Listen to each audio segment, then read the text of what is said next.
Bienvenue sur Africa 24 dans cette nouvelle édition. Voici les titres de l'actualité. Faciliter l'accès à l'enseignement supérieur et à la formation professionnelle, c'est l'ambition des autorités camerounaises.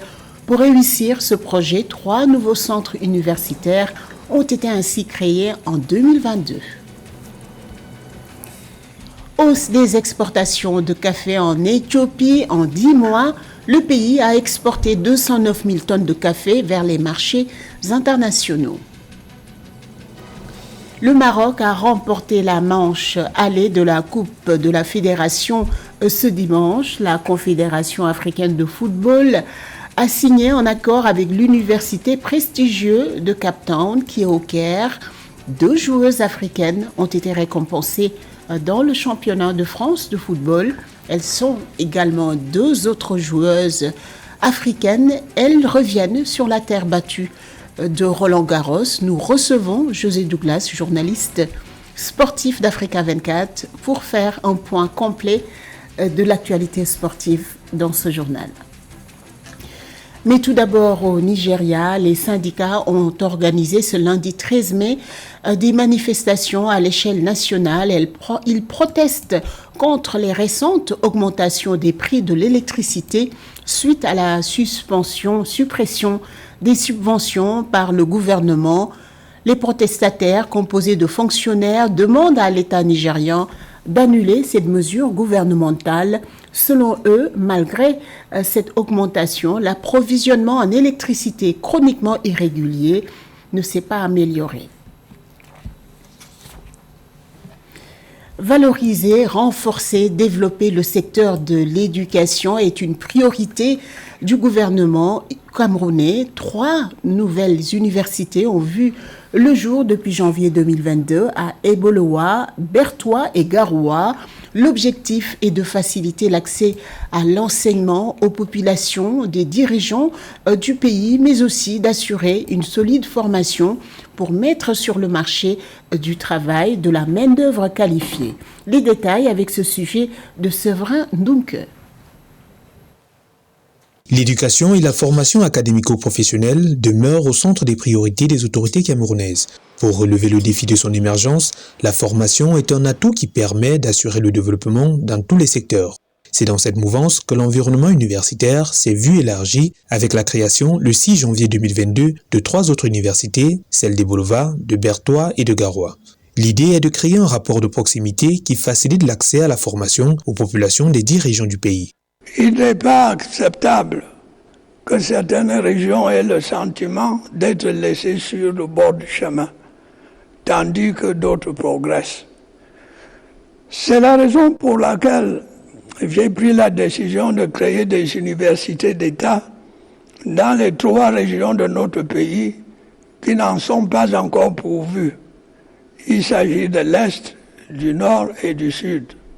Siège de plusieurs universités inter-États, le Cameroun, avec 11 universités d'État, en matière de formation académique et universitaire, jouit d'une couverture totale, soit une université de qualité dans chacune des 10 régions du pays. L'université de Bamenda se veut la plus grande en matière de formation avec son éventail d'écoles. Elle compte en son sein, en plus des formations purement académiques, l'essentiel des formations professionnalisantes, dont la médecine, les cycles d'ingénierie, l'enseignement général et technique, le commerce ou le marketing. Cette réforme du secteur de l'enseignement supérieur est de nature à contribuer significativement à la réduction du chômage des jeunes. Il nous appartient de créer les conditions d'une croissance plus forte, durable, inclusive et génératrice d'emplois, notamment pour notre jeunesse. Celle-ci est et demeure la principale bénéficiaire des réformes que nous mettons en œuvre dans différents domaines. Avec une population estudiantine estimée à 700 000 étudiants en 2023, le Cameroun mise sur la formation d'une main-d'œuvre qualifiée pour assurer son développement. Pour atteindre cet objectif, le pays s'est engagé dans une réforme pour assurer la formation et la professionnalisation de la jeunesse. L'État du Cameroun a ainsi procédé à la démocratisation de la formation supérieure en instaurant des facilités en faveur de la création des IPES, les instituts privés d'enseignement supérieur. Le pays en compte aujourd'hui 476. L'objectif est de disponibiliser quantitativement et qualitativement la main-d'œuvre formée afin de répondre à l'adéquation demande et offre en matière d'emploi. En 10 mois, l'Éthiopie, troisième plus grand producteur mondial, a exporté 209 tonnes de café vers les marchés internationaux pour une valeur d'1 milliard de dollars, une hausse des exportations loin des prévisions de l'autorité de régulation nationale de café qui, de son côté, avait tablé sur des recettes records de 1,7 milliard de dollars. Les explications de Philomène Tine. En 2023, les ventes de café de l'Éthiopie sur le marché international ont connu une hausse substantielle. Le pays d'Afrique de l'Est a expédié 209 000 tonnes de café sur le marché mondial en 10 mois durant l'année 2023, générant ainsi 1 milliard de dollars de recettes. Ceci pour le compte de l'exercice 2023-2024 se terminant le 8 mai 2024 d'après l'autorité de régulation du secteur café de l'Éthiopie. L'efficacité de la filière café en Éthiopie est simplement tirée par le besoin de renflouer les caisses de l'État avec des devises dures. Exporter le café aujourd'hui est un défi majeur, mais il part de la fourche à la fourchette. Ça sous-entend qu'en fait, il y a énormément d'organisation au niveau des coopératives, au niveau des différents milieux ruraux, mais également beaucoup d'encadrement et de subventions de l'État qui permettent justement que la qualité soit maintenue et que les quantités permettent, dans une organisation optimisée, de pouvoir faire des exportations intelligentes. L'exemple de l'Éthiopie devrait inspirer beaucoup de pays. Toutefois, les exportations éthiopiennes de café sur 10 mois n'atteignent pas l'objectif de l'autorité de régulation. L'organe tablait sur des recettes records d'1,7 milliard de dollars grâce à cette matière première dont l'Éthiopie est le troisième plus grand producteur mondial. Aujourd'hui, les défis du café éthiopien, c'est la disponibilité des terres, mais aussi la déforestation, parce que vous vous rendez bien compte, la plupart des terres qu'il faut allouer au café, ce sont des terres qui sont occupées par des forêts primaires. Donc, il faudra déboiser pour être en mesure de planter le café. Et ça, c'est des choses qui gênent le monde parce qu'il faut prendre un choix entre la protection de l'environnement et éventuellement l'efficacité agricole. En Éthiopie, le café occupe une place centrale dans l'économie et la culture. Le pays a affiché sur les dernières années une dynamique soutenue de ses ventes à l'international, devenant ainsi le plus grand exportateur africain. Le café génère jusqu'à 30% des recettes en devises de l'Éthiopie. Retour au pays pour les clandestins, 2500 migrants irréguliers originaires d'Afrique subsaharienne qui étaient sur le territoire tunisien sont retournés volontairement dans leur pays depuis le début de l'année 2024. Ce retour intervient dans le cadre du rapatriement volontaire des migrants subsahariens selon la Direction générale de la Garde nationale tunisienne. Pauline Minka. La Direction générale de la Garde nationale tunisienne a annoncé dans un communiqué publié samedi 11 mai 2024 qu'environ 2500 étrangers en situation irrégulière sont retournés dans leur pays depuis le début de 2024 dans le cadre volontaire des migrants subsahariens. Le communiqué précise que cette opération intervient après que les nombreux migrants irréguliers se soient rapprochés de la Garde nationale pour solliciter une possibilité d'examen et d'intervention en leur nom auprès des organisations concernées par l'immigration. La Tunisie est vraiment au carrefour de plusieurs sujets névralgiques qu'elle n'arrive pas à traiter et trouver les bonnes réponses. C'est pour ça qu'aujourd'hui, le pays a décidé de rapatrier à travers ce qu'on appelle le retour volontaire 2500 migrants de l'Afrique subsaharienne. Mais c'est une goutte d'eau dans cet océan de difficultés. La Tunisie a connu une hausse remarquable du rythme de la migration irrégulière vers l'Europe, en particulier vers les côtes italiennes, en raison des répercussions des crises économiques et politiques dans plusieurs États africains. La Tunisie, depuis quelques semaines, est sous pression.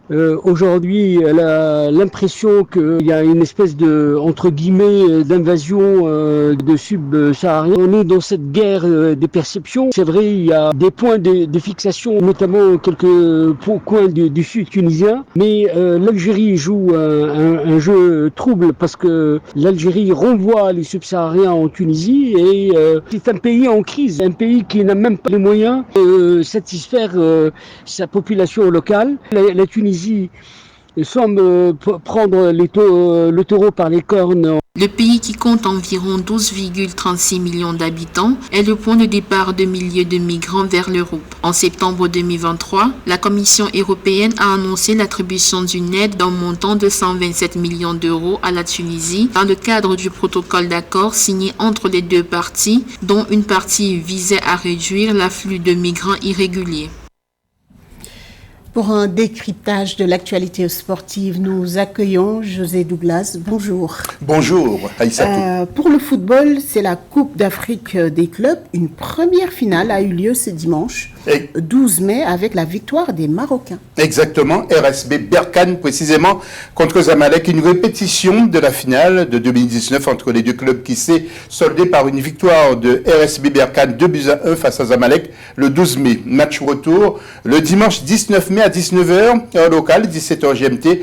Le RSB Berkane et le Zamalek se sont tous deux imposés comme les grands favoris de la compétition après avoir terminé en tête de leur groupe respectif sans la moindre défaite jusqu'à la finale. En Ligue des Champions maintenant, Aïssatou, ce samedi 18 mai, première manche, Espérance de Tunis à Al-Ali. La rencontre est prévue au stade olympique de Rades à 20h, heure locale, soit 19h GMT. La Confédération africaine de football a publié un communiqué avec un protocole historique qui a été signé pour l'avenir des footballeurs. Oui, c'est important, Aïssatou. La Confédération africaine qui a signé ce protocole d'accord historique avec la plus grande institution d'enseignement supérieur d'Afrique, l'Université de Cape Town, au Caire, en Égypte. L'accord entre les deux organisations permettra à l'Université de Cape Town de proposer des cours et des programmes sur mesure en tant que centre africain d'excellence en matière d'éducation, dont l'objectif sera de développer la connaissance, de créer des capacités, de renforcer les compétences administratives des acteurs du football en Afrique. Le protocole d'accord a été signé entre Véron Moussanga Omba, secrétaire général de la CAF, et le professeur Dayanan Réedi, vice-chancelier de l'Université du Cap. Le Gabonais Pierre-Emerick Aubameyang récompensé, mais pas que. Oui, exactement. Il a 34 ans. Il a remporté le prix Marc-Vivien Foé, RFI France 24, du meilleur joueur africain évoluant dans le championnat de France de Ligue 1 de la saison 2023-2024. Déjà élu en 2013, il devance au classement le défenseur marocain Achraf Hakimi du Paris Saint-Germain et le milieu de terrain algérien Nabil Bentaleb qui joue à Lille. Et après avoir été meilleure joueuse, nous parlons des filles de la saison féminine, l'UNFP, s'il vous plaît, vous allez voir, donc a élu la Nigérienne Chimaka Nadozi du Paris FC, meilleure gardienne de la saison, et la Malawite du Paris Saint-Germain, Tabitha Chawinga, meilleure joueuse de chant. Bravo à ces dames, et pour le football féminin africain. Et puis, José, même si certains joueurs sont éloignés du continent, le cœur reste africain. C'est le cas de Djibril Cissé. Exactement, Aïssatou. Le père de Djibril est ivoirien, sa mère est guinéenne. Djibril Cissé a fait quasiment toute sa carrière en France et ailleurs, reste attaché bien sûr à l'Afrique et nous parle de l'évolution de ce football africain. Pourquoi n'a-t-il pas joué avec la Côte d'Ivoire? Il s'entretient justement avec Aïssatou Beslanda. Le Mali, la Côte d'Ivoire, le Sénégal, ça peut regarder dans les yeux beaucoup d'équipes européennes et j'ai hâte de voir la prochaine Coupe du Monde parce que les pays africains vont donner du fil à retordre à beaucoup de pays. Mais en tout cas, on m'a pas mis dans le doute de faire un choix. Mais en tout cas, voilà, mon frère et mon père l'ont fait pour la famille et ça n'empêche pas que je sois fier d'être ivoirien, que je suis supporter des éléphants et ça ne changera rien à la suite de l'histoire. On ne saura jamais parce qu'il n'y a pas eu cette demande. La Fédération ivoirienne de boxe est sans président depuis au moins 2 ans, mais désormais il y a un candidat qui va être à la tête de cette fédération. Il s'appelle Jimmy Traoré, originaire de Bouaké. Il veut redonner du punch à la discipline en Côte d'Ivoire. Arthur Boua, qui dirigeait la fédération, n'est plus en poste et tout le monde attend la décision du ministère des Sports pour mener campagne. Et Jimmy Traoré est sur notre plateau pour défendre justement sa candidature. Écoutez-le. Moi, je pense qu'il faut une révolution. Il faut une nouvelle dynamique, il faut une nouvelle tête. Aujourd'hui, on ne peut pas gérer une fédération dans le copinage. Il faut trop du réseau, il faut trop du financement. Il faut trouver du sérieux. Et aujourd'hui, et comme on dit en Afrique, plus vous êtes en avant d'un projet porteur, plus il y a de la visibilité. Vous avez remarqué avant vos plateaux, en 4 ans, en 8 ans, il n'y a jamais eu de projet de boxe réel en Afrique, en Côte d'Ivoire principalement. Et depuis 4 ans, avec le choc des titans, le projet s'installe.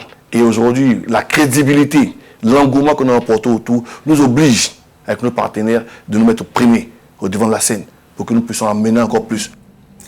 Enfin, du tennis avec le rendez-vous de Roland Garros qui démarre le 20 mai prochain. 2 joueuses africaines sont en lice et la vedette sera bien sûr l'ancien tennisman camerounais Yannick Noah. Et permettez-moi de vous dire, Aïssatou, sortez votre raquette, je sais que vous le faites chaque été.